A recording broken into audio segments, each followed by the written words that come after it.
ত্রয়োদশ সংসদ নির্বাচনে জামায়াতের প্রার্থী তালিকা শিগগিরই চূড়ান্ত করা হবে বলে জানিয়েছেন দলটির আমির ডক্টর শফিকুর রহমান। সৌদি আরবে পবিত্র উমরাহ পালন এবং যুক্তরাজ্য সফর শেষে দেশে ফিরে ভোরে শাহজালাল আন্তর্জাতিক বিমানবন্দরে তিনি কথা জানান।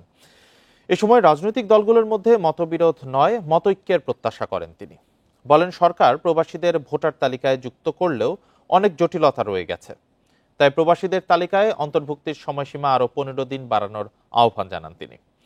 ডক্টর শফিকুর রহমান আরো বলেন, বিএনপির 237 জন প্রার্থী এখনো চূড়ান্ত না হলেও জামায়াত 1 বছর আগেই সম্ভাব্য প্রার্থীদের নাম জানিয়ে দিয়েছে। আমাদের মধ্যে মতানৈক্য হোক, তবে দোয়া করেন মত বিরোধ যেন না হয়। মতের ভিন্নতা থাকবে, এটাই গণতন্ত্রের সৌন্দর্য।